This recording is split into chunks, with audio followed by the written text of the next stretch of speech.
Beginning in the late 17th century, there was a cultural movement of intellectuals who's now referred to as the Age of Enlightenment. Their purpose was to reform society using reason, to challenge ideas grounded in tradition and faith, and to advance knowledge through the scientific method. It promoted scientific thought, skepticism, and intellectual interchange. The Enlightenment was, at the time, a revolution in human thought.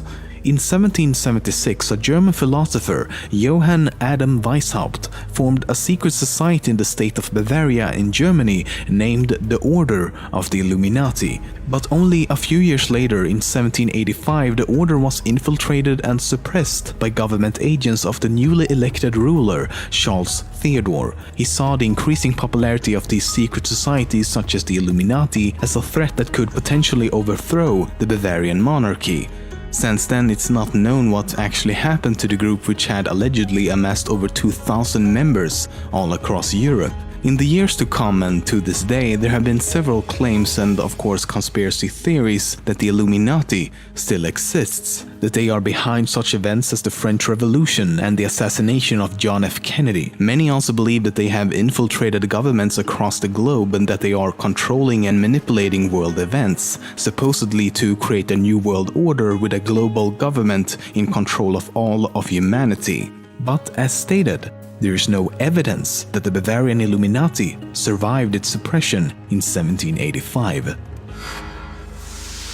Today, there are quite a few organizations that claim to be the real Illuminati. None of them have any proof, of course, so you would have to take their word for it. Unlike the original Bavarian Illuminati, who tried to remain a secret society, these modern iterations are not afraid of making their existence very public, websites and social media alike. Often they do so for the sole purpose of attracting new members.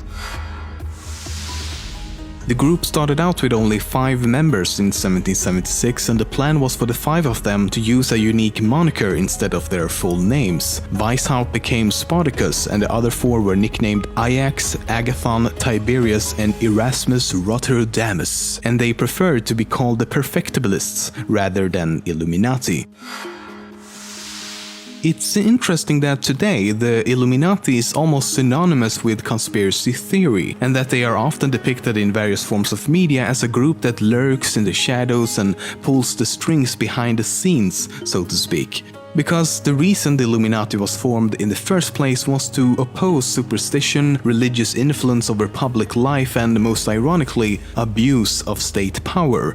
Abuse of state power. The very ideas they were against in the beginning are what we claim they are behind today. So what makes the Illuminati so special? Because as I mentioned, there were many other secret societies at the time, and they were all shut down and disbanded in 1785. Well, the reason for this can be credited to a few fictional books and I guess a little bit of luck.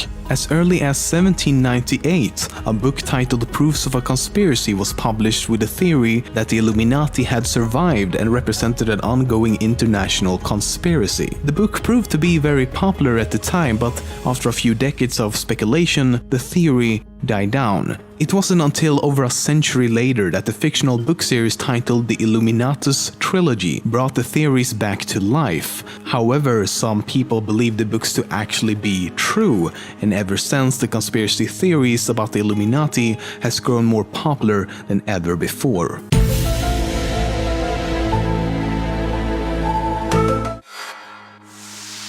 On a less serious note, if you go to itanimulli.com, which is Illuminati spelled backwards, it will redirect to the NSA website. Must be a conspiracy.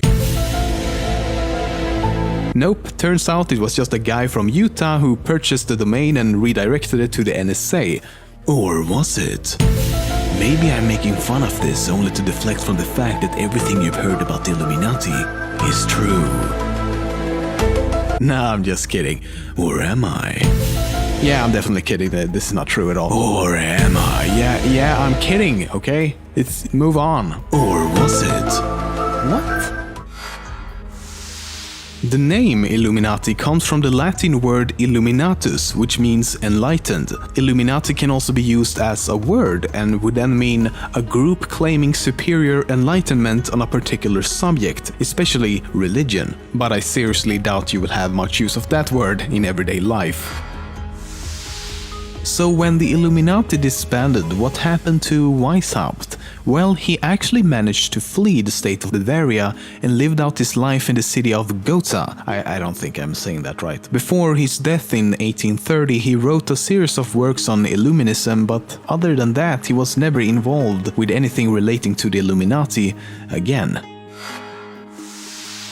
If you've heard about Illuminati before, it's very likely you've seen this symbol time and time again. It's usually referred to as the Eye of Providence or simply the all-seeing eye, and if you're from the US, you probably see it every day as it's on the back of the $1 bill. But this is in fact not a symbol of the Illuminati. No, they use a symbol or logo, if you will, called the Owl of Minerva. So why is this symbol so strongly associated with the Illuminati? Well, we don't really know how it happened or who was the first to use it in that way, but it's pretty easy to see why. Many religions past and present have used the image of an eye to represent God or some sort of higher power. One of the earliest known examples is the Eye of Horus, an ancient Egyptian symbol of protection and royal power. So given the original symbolism behind the eye and that the Illuminati is often portrayed as watching our every move, it seems quite fitting. But then there's the pyramid. It has nothing to do with God or higher power and everything to do with the United States, because the pyramid has 13 steps which represents the original 13 colonies. How you get that to mean Illuminati, I don't know, but conspiracy theorists finds a way. Well, there it is. So let's talk about these conspiracy theories we hear so much about. What is it exactly that some people believe that the Illuminati does? For example, some believe that Weishaupt traveled to the US after the Illuminati was banned in Bavaria and killed George Washington before taking his place as an imposter. As such, the portrait seen on the $1 bill is said to actually be Weishaupt. And while you could say that he has slightly similar features, I'll give you that. Everyone looked like this back then. Even so, to believe that George Washington could just be replaced without anyone noticing is, well, quite retarded to say the least. We're talking real life here with actual people, not some sort of comic book universe where a pair of glasses equals I'm a completely different person. Yes, Superman, we all know it's you. This is of course just one of thousands of theories out there. Others include that the Illuminati is behind 9/11, the assassination of John F. Kennedy, that they faked the moon landings, and more recently that many celebrities and famous people such as Jay-Z, Queen Elizabeth, Beyoncé, among others, are all part of the Illuminati. But the most common theory regarding the Illuminati is something called the New World Order. The premise is that they have infiltrated governments, politicians, corporations, and other key roles in society to eventually take control of the world to form a totalitarian global government. If we're going to get really extreme, many also believe that they're somehow connected to the Nazis, that they are the embodiment of Satan, and yeah, we're not gonna follow Alice further down the rabbit hole. There's just way too much convoluted speculation and opinions surrounding all of this, and quite frankly, in the end, it's gonna be up to you what you want to believe. Oh, and before you go, don't forget to check out All Time Conspiracies. They also made a video about the Illuminati over on their channel. But what does it mean? Is all of this just a mere coincidence?